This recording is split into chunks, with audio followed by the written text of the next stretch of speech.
प्रदेशाध्यक्ष सुनील तटकरे बोलत आहेत, पाहूया. असते ज्यावेळेला माझ्या लोकसभा मतदारसंघातील काही कामाचा विषय असेल त्यावेळेला असणं अभिप्रेत आहे नाही, काही कारण नाही. त्याच्यानंतर आम्ही ज्यावेळेला भेटत असतो त्यावेळेला भेटीमागचा तपशील जो आवश्यक असतो तो माझ्याकडनं सांगितला जात असतो. कारण मी पण दीर्घकाळ राजकारणात आहे, मलाही राजशिष्टाचार माहिती आहे. पवार साहेबांनी तर आम्हाला सर्वांनाच राजशिष्टाचार उत्तम शिकवलेला आहे. त्यामुळे संवाद कसा परस्परांचे असावा त्या आमच्या राष्ट्रीय नेते आहेत, राष्ट्रीय अध्यक्ष आहेत, मी प्रदेशाध्यक्ष आहे. दीर्घकाळ वेगवेगळ्या पदांवरती मी काम केलेलं आहे. त्यामुळे एकमेकाचा सन्मान, ट्युनिंग, पक्ष मजबूतीने पुढे उभं करणं या बाबतीमध्ये आम्ही एकमताने काम करत असतो. आता नवीन शोध तुम्ही लावला असं हा पण विषय तुम्ही अविश्वास हा शब्द सुद्धा तुमच्याकडनं मी पहिल्यांदा ऐकतोय. मी कधी ऐकलेलं ना आमच्या पक्षात अविश्वासा विषय. आपल्याला काय कुठलं सूत्राकडनं माहिती असेल तर ते सूत्र मला कळू द्या, म्हणजे हो मलाही कळेल, माझ्या ज्ञानात भर पडेल. अविश्वास म्हणजे काय, असंवाद म्हणजे काय, म्हणजे मला सुद्धा त्या बाबतीची माहिती होईल.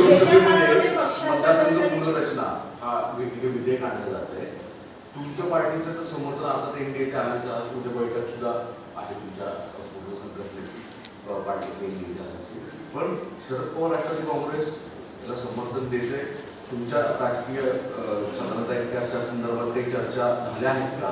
कारण या संदर्भात पण अनेक राजकीय गॉसिप प्रचंड सध्या सुरू आहे. एक असं आहे की गेल्या अधिवेशनात ज्यावेळेला बिल आलं त्यावेळेला मी इंडियामध्ये आहे, आम्ही मतदान केलं आहे. मतदानाचा मध्ये ज्या वेळेला आकडे पाहिले असतील त्याला ज्या जागेवरती मी बसतो तिथून मतदान बिलाच्या समर्थनार्थ झालेलं आहे, त्यामुळे ते इथं दुमत नाही. आदरणीय पवारसाहेबांच्या पक्षाने बिलाला समर्थन द्यावं की न द्यावं हा त्या पक्षाचा नेतृत्वाचा भाग आहे. काल संसदीय नेत्या सुप्रियाताई सुळे यांनी त्या संदर्भातलं वक्तव्य केलेलं आहे. त्यांचा पक्ष आहे, त्यांचा त्या संदर्भातली जी काय भूमिका आहे, उलट त्यांनी त्याच्यातलं जे मी मांडलं ते ऐकलं आपल्या वाहिन्यांच्या मार्फत की त्या UPAच्या नेत्यांची चर्चा करणार आहेत. एक बिल आल्याच्यानंतर त्याच्यात काय नेमका अंतर्भाव आहे ते बघणार आहेत आणि 24 तासात त्यांची भूमिका ते मांडणार आहेत. त्यामुळे त्यांची भूमिका स्वतंत्रपणाने मांडण्याचा अधिकार आहे, त्याबद्दल ते मांडतील.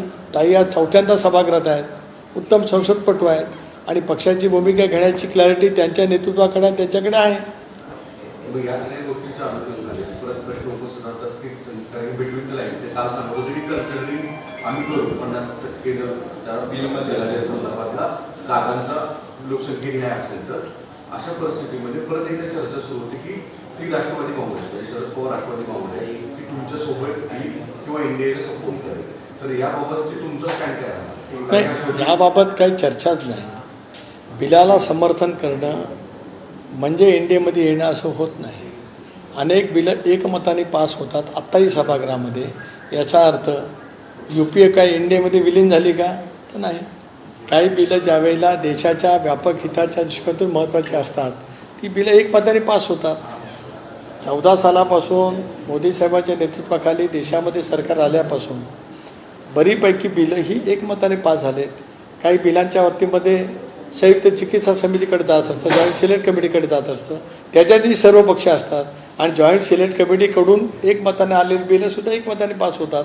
त्याच्यामुळे बिलाला समर्थन आणि मग इंडियामध्ये सहभाग या दोन बाबी भिन्न आहेत. एक दुसरा पण प्रश्न विचारलात की त्यांचा दुसरी राजकीय भूमिका काय, तर ती एकदा ते नेतृत्व इतकं सक्षम असल्यामुळे त्याची स्पष्टता त्यांच्याकडनं मिळेल.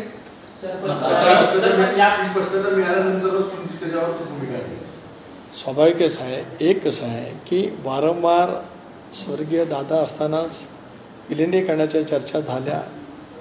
विलिनीकरणाच्या चर्चेचा अंतिम टप्प्यापर्यंत पोहोचल्या. मी अनेक वेळेला मला माहिती होतं, पण दुर्दैवाने दादांचं निधन झाल्याच्यानंतर विलिनीकरणाच्या चर्चेला पूर्णपणाने विराम मिळाला. काही दिवसापूर्वीच साहेबांच्या पक्षाची राज्य पातळीवरची बैठक झाली. त्यावेळेला कार्याध्यक्ष म्हणून सुप्रियाताई असतील, पक्षाध्यक्ष म्हणून शशिकांत शिंदे असतील, त्यांनी स्पष्टपणे सांगितले की आता विलिनीकरणाच्या चर्चेला पूर्ण विराम आहे. ही भूमिका स्पष्टपणे त्या ठिकाणी मांडली गेली. त्यामुळे नव्याने काही ती चर्चा कुठे सुरू झालेली नाही. सुरू झालीच तर मग तो विषय पण आज तरी कुठं सुरू झाल्याचं चित्र नाही. एकला चलोरेचा नारा असेल का की ते त्यांचा जरी सरकारमध्ये येण्याचा प्रयत्न असेल किंवा तुमच्या मार्फत येण्याचा प्रयत्न असेल, अर्थात एकत्रित राष्ट्रवादी, तुमचं स्टँड काय असणार? एकला चलोरेचा जी भूमिका अजून कुठे सुरुवातच नाही झाली तर त्याच्याबद्दल प्रतिक्रिया देण्याचं काही कारणच नाही ना. ज्या गोष्टीची सुरुवातच काय झालेली नसेल तर त्याच्यात काय प्रतिक्रिया देणार? ती मी मगाशीच यांच्या प्रश्नाला उत्तर देताना सांगितलं की तशी सुरुवात झाली तर मग चर्चा करणं आवश्यक राहील ना. तशी काही सुरुवातच नसेल तर काय? पूर्णविराम कोणी दिलाय तर ते एक मिनिट, पूर्णविराम कोणी दिलाय तर तिकडून दिलाय. आम्ही तर काय सुरुवातच कधीच केली नव्हती. कारण दादा असताना दादाच आमचे राष्ट्रीय नेते, जो दादांनी निर्णय घेतला असता त्या निर्णयाचं पूर्णपणाचं समर्थन आम्ही सर्वांनीच मोकळेपणाने एकमताने निश्चितपणाने त्या ठिकाणी केलं असतं. आता वहिनी आमच्या अध्यक्ष आहेत, एक भाग. तशी ज्यावेळेला चर्चा येईल त्यावेळेला मग माझं मत मांडीन ना. जी चर्चाच नाही त्याच्याबद्दल आज मत मांडून घाई कशाला करू? मला 40 वर्षाच्या प्रदीर्घ अनुभवाच्यामुळे कधी काय घाई करावी, कधी काय मतप्रदर्शित करावं तेवढं तर नक्की कळतं ना. ज्या वेळेला चर्चेचा सूर कुठेतरी निघेल त्यावेळेला माझं मत काय, आज माझं मत काय ते माझ्या मनात नक्की आहे. मला आज सांगण्याचं काही कारण नाही. समजा ते नसेल तर सांगून काय करू? तुम्ही म्हणालात की चर्चा या त्यांच्याकडून थांबवलेल्या आहेत. तुम्ही म्हणालात की चर्चा या त्यांच्याकडून थांबवल्या गेलेल्या आहेत. त्यांच्याकडून जर प्रस्ताव आला तर तुम्ही कुठेतरी या सगळ्या अनुषंगाने अनुकूल असाल का? मी तेच म्हटलं की येणारच आहे की नाही प्रस्ताव याचीच माहिती नाही तर मी अनुकूल आणि प्रतिकूलचा विषय काय येतो? सभागृहामध्ये ज्याला मतदान होतं अनुकूल आहे का अनुकूल त्याने हात वर करा, प्रतिकूल आहे का त्यांनी प्रतिकूल हात वर करावं, असं सभागृहात होतं. तसं काही नाही आहे इथे. इथे एकेकाळी आम्ही सर्वांनी एकत्रित काम केलंय. एक दादांच्या नेतृत्वाखाली आम्ही स्वच्छपणाची भूमिका घेतली की बहुजन समाजाचा व्यापक हित साधायचा असेल तर चव्हाण साहेबांनी जो विचार दिला तर त्याच्या अनुषंगाने आम्ही एनडीएमध्ये सहभागी झालो. महाराष्ट्रातल्या जनतेने त्याचं स्वागत केलं. आता मुद्दा आला विलिनीकरणाचा, तो दादा असताना चर्चा झाली, मी त्याच्याबद्दल होही म्हटलं. पण दादांच्या दुर्दैवी निधनाच्या नंतर तिथे इक्वेशनच सगळी बदलली. भेटला परवा त्यावेळेस प्रफुल्ल पटेलसोबत ते जयंत पाटील आले होते. अर्थखाता अद्यापही तुमच्याकडे नाहीये, त्यामुळे त्या हे बघा, पुन्हा मी सांगतो, जयंत पाटलांची आमची तिथे भेट झाली नाही. त्यामुळे जयंत पाटील आले, आम्ही दोघे गेलो आणि अर्थखात्याची चर्चा झाली. हे कुठलं तर्क मला काय कळलंच नाही. जयंत पाटलांचा काय संबंध? एक मिनिट जयंतरावचा काय संबंध? जयंतरावनी त्यांची भेट कशा कारणासाठी झाली स्पष्ट सांगितलं. जयंतराव सुद्धा वरिष्ठ नेते आहेत. ते सुद्धा एकत्रित राष्ट्रवादी काँग्रेस पक्षाचे दीर्घकाळ अध्यक्ष राहिले. राज्याचा अर्थमंत्री त्यांनी दीर्घकाळ मांडलेला आहे. अनुभवी नेते आहेत, एक स्वयंभू नेते आहेत. त्यांनी त्यांची एकदा स्पष्टपणाची भूमिका मांडली. तर आमच्या दोघांच्या भेटीचा आणि जयंतरावांच्या भेटीचा दुरान्वेही काढी मात्र काही संबंध नाही. राहता राहिला प्रश्न माझ्यापुरता. मी मगाशी स्पष्टपणाने सागरजींच्या किंवा आपल्या यांच्या प्रश्नाला उत्तर देताना सांगितलं की माझी भेट माझ्या लोकसभा मतदारसंघातील काय कामाच्या बाबतीमध्ये होती. मी वेळ आदल्या दिवशी पण मागितली होती, पण आदल्या दिवशी त्यांची कोर कमिटीची बैठक होती म्हणून ती शक्य न झालं. प्रफुल्लबाईंनी त्यांच्याकडचे काय मुद्दे होते त्याच्यावरती ती वेळ मागितली होती. ते योगायोगाने प्रफुल्लबाई का आले तर त्यांना रात्री मध्यरात्री ते बाहेर जाणार होते म्हणून ते आले. परवाच्या दिवशी 2 दिवसांपूर्वी जो नोटिसीचा मुद्दा आला होता त्याच्या संदर्भामध्ये काही चर्चा झाली की त्या नोटीसला उत्तर देण्याचं किंवा न देण्याचं काही ठरलं? 2 दिवसांपूर्वी काल आम्ही जरूर त्या विषयावरती चर्चा झाली. आता रविवारी मी पण दिल्लीत असेल,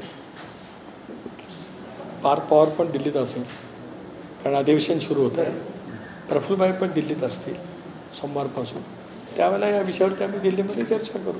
काल या विषयावरती कोर कमिटीमध्ये चर्चा झालेली आहे. मुख्यमंत्र्यांच्या बरोबरती एकत्रितपणाने वहिनींच्या नेतृत्वाखाली आम्ही भेटणार आहोत. अनेक बाबींच्या वरती मुख्यमंत्र्यांच्या जो आम्हाला चर्चा करायची आहे त्या अनेक विषयांच्या मध्ये अनेक बाबींमध्ये अर्थ विभाग हा सुद्धा त्याच्यामध्ये आहे. सध्या काळामध्ये एनडीए सोबत राष्ट्रवादी काँग्रेस शरदचंद्र पवार अशा राजकीय वर्तुळात जोरदार चर्चा सुरू झाल्या आणि त्याच्यावर मुख्यमंत्र्यांनी एक महत्त्वाचं स्टेटमेंट केलं की नवा पक्ष आम्ही सोबत घेणार नाही, आमच्यासोबत जे आहेत त्यांना सोडणार नाही आणि शरद पवारांची राष्ट्रवादी सोडणार नाही. एकंदरीतच काय की त्यांना कुठंतरी एक सुतोवाच होते की राष्ट्रवादी काँग्रेस पक्षासोबत त्यांना आलं पाहिजे अशी राजकीय वर्तुळात चर्चा आहे. तर असं होत असेल तर आपला त्याला आणि कोणीतरी पुढाकार देणं गरजेचं आहे. मुख्यमंत्री भारतीय जनता पक्षाचे राज्याचे एक प्रमुख नेते देशपातळीवरचे आहे. त्याने जी भूमिका स्पष्ट केली ती एनडीएच्या वतीने भारतीय जनता पक्षाची म्हणूनच स्पष्ट त्या ठिकाणी केलेली आहे. मी अनेक वार आपल्याजवळ संवाद करताना बोललो की एनडीए म्हणजे काय, तर भाजपच्या नेतृत्वाखाली समविचारी किंवा एनडीएमध्ये सहभागी झालेले पक्ष म्हणजे एनडीए. यूपीए म्हणजे काय, तर काँग्रेस प्रणित आघाडी. त्याच्यामुळे जी भूमिका मुख्यमंत्र्यांनी मांडली ती भारतीय जनता पक्षाची स्वाभाविकपणाने एनडीएचं प्रमुख पुत्र ज्या पक्षाकडे आहे त्यांनी मांडली की आता एनडीएमध्ये नवीन पक्ष नाही. त्याच्यामुळे ती भूमिका त्यांनी त्या ठिकाणी स्पष्ट मांडली. आता त्यांनी ती मांडल्याच्या नंतर मग इतर देशामध्ये किंवा राज्यामध्ये इतर जे काही पक्ष असतील त्यांची भूमिका त्याच्याबद्दलची काय ते सांगू शकतील.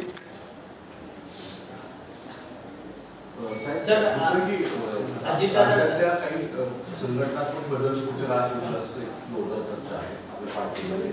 प्रदेशाध्यक्ष आपण कुठले महिला एक असं आहे की आज महिला प्रदेशाध्यक्ष पद रिक्त आहे. युवक मी संघटनेचं बोलते सीमाताई त्यांनी संघटनेचं म्हटलं युवक अध्यक्ष पद रिक्त आहे. विद्यार्थी संघटनेचं सुद्धा पद आज या पदावरती प्रशांत कदम काम करतात पण ते त्या ठिकाणी दीर्घकाळ काम करतात. तो एक मुद्दा पक्षाच्या चर्चेमध्ये जरूर त्या ठिकाणी आहे. तिसरं युवती संघटनेमध्ये सुद्धा संध्या सोडणारे काम करतात पण त्याही संदर्भामध्ये पक्षामध्ये चर्चा सुरू आहे.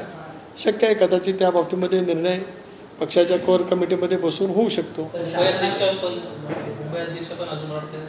त्याही बाबतीमध्ये मधल्या कालावधीमध्ये चर्चा झाली परंतु मग या सगळ्या निवडणुका लागल्याच्यामुळे त्याचं अंतिम स्वरूप होऊ शकलं नाही.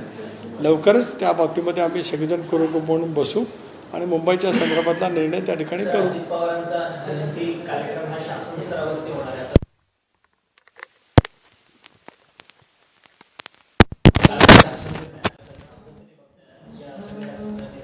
स्वर्गीय अजितदादांचं योगदान महाराष्ट्राच्या सर्वांगीण क्षेत्रासाठी महाराष्ट्राच्या उन्नतीसाठी फार मोठ्या प्रमाणावरती राहील. हे राज्याचे मुख्यमंत्री देवेंद्रजी फडणवीस, उपमुख्यमंत्री एकनाथराव शिंदे वहिनी संबंधित आहेत पण वहिनी आमच्या उपमुख्यमंत्री आहेत आणि साऱ्या मंत्रिमंडळाचे अतिशय मनापासून प्रदेश राष्ट्रवादी काँग्रेस पक्षाचा अध्यक्ष म्हणून आणि दादांचा अनेक वर्षाचा एक निकटचा सहकार्य म्हणून ऋण व्यक्त करतो की दादांनी जे काम जे योगदान महाराष्ट्राच्या प्रगतीसाठी दिले त्याचा आदर आज सरकारच्या माध्यमातून त्या ठिकाणी होतो आहे. म्हणून संबंध राज्यभरात शासकीय कार्यालयामध्ये निमशासकीय कार्यालयांमध्ये दादांची जयंती त्या दिवशी साजरी होते आहे. आम्हा सर्वांच्यासाठी तो क्लेशकारक वेदनाकारी क्षण आहेच पण आमच्या नेतृत्वाने तेव्हा मुख्यमंत्र्यांची होणारी प्रत्येक भेट ही राजकीयच असते असं नाही, असं मुख्यमंत्र्यांसोबतच्या भेटीबाबत स्पष्टीकरण सुनील तटकरे यांनी दिले. या पत्रकार परिषदेकडे लक्ष असेल तुर्तास आपण वळूया हेडलाईन्सकडे.